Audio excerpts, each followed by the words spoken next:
Alright, so here's the video of my WPL B16. Guess I'll just start with the front. So, basically I've done a bunch of different upgrades to it. Nothing too fancy, but got it upgraded to new electronics. It's cheap, something I found off Amazon. Running on Eternity 2S Lipo. Got it in a pack with Lipo safe for charging and voltage meter alarm. Good stuff. Don't want to have any fires. To get the Lipo in there, I had to trim up the little flanges right there because it fits this snugly right that way. So it's pretty good. On the top modifications, basically I just used the fifth wheel, 3D printed fifth wheel that was made by Idget. You can find it on Shapeways or Thingiverse. Yeah.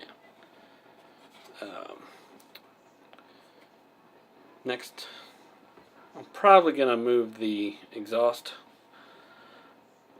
get rid of it, do something more like the actual M35, but we'll get on to the running gear.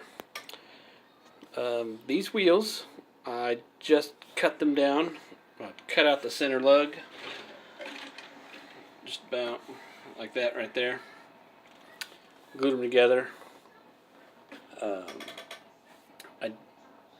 The mounting points are, it's two of the rims. Now I'd have one full rim, and then what I did was cut the face off of the back one and glued it on there. See, so it brings the whole wheel in. You can get the dual wheel look without making the truck any wider than it's supposed to be. As far as drivetrain goes, I have the metal geared axles, so the bushings and the ends are still plastic, but I have the golden gears in there. On all three, I had to buy two different sets. These drive shafts are just some cheapies that I found. That was before all the other parts were readily available. I had to drill out the holes to where they would fit on the stock shafts. And then I also ground flat parts on the pinion to where both of these grub screws would actually have something flat to hold on to. These are the ones that other people have had trouble with, to where the grub screws are real junk, so they don't really hold. So the holding the flat and then using some Loctite, and they haven't come off yet. Obviously I'm running the 2-speed transmission. And this thing actually has enough power to pull my 11-pound Tigan Sherman. But what I'm running into, as you can see, I put plastic bushings, extra bushings on the outsides of all these pinion gears to help reduce the wobble. But I'm thinking, well, when I'm pulling the 11-pound tank, it will skip a gear every now and then. So what I'm thinking I'm going to have to do is cut that plastic off of there, because this drive shaft doesn't come off anymore. Pull the whole assembly out and put a bushing on the inside to shove the pinion gear up against it. This is the only axle that was actually skipping, but it will pull the Sherman tank. But yeah, that's basically it.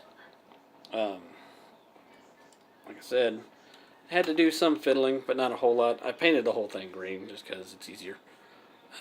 Eventually, I will put on a light kit, but I'm not too concerned about it right now. So, yeah, I do have the fuel trailer that I've built, and I'll show that to you here in a second. I am thinking about another upgrade. Oh, yes. I picked up the Gruel RC radio transmitter, or radio receiver combo for like 20-30 bucks. This comes in a couple different brandings, but it's the same dang thing, and it works really well. It's proportional 3-channel throttle, steering.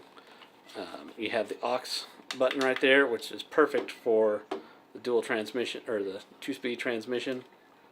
It's got throttle trim, throttle trim, steering trim, and turning rate, so you can have a max steering.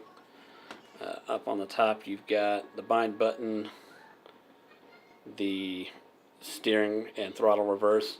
And another fun feature is you've got a throttle limit, to where you have a low, medium, and high setting right here on the radio. So that was a good part about it. Okay, so let me get the trailer up here and I can show you. Alright, so here it is with the fuel trailer attached. It's just a random old stamp metal toy trailer that I found on eBay. I did put an extra set of the B16 rear suspension on there, so it actually fits nicely with the whole aesthetic. But yeah, painted the bottom, it was red, now it's black. It's a pretty fun little truck. It's been pretty terrible weather lately, so I haven't had a chance to record outside. Though I'm thinking I could be able to do that at some point soon. So, and now there is another project that I've been working on, or at least I've been thinking about. Let me pull it out here, which is this. This is the original frame that I had for the B1 truck that I made, and then I got a walking beam suspension back here. When the B16 came out, I just bought one and then moved my cab and stuff onto it. So that's where that is. But I was thinking, since I've bought so many of these dang trucks, I have multiple parts. Sorry, it's hard to do this one-handed. And here's my third one. So, I was thinking of making, full-on trailer. Flatbed dump trailer, maybe. I don't know. It's hard to imagine with me holding it one-handed, but I think it could be pretty cool. Alright, well, there you guys go. Sorry for the rough video editing. It's on my phone and hard to do this one-handed. Alright, have a good one.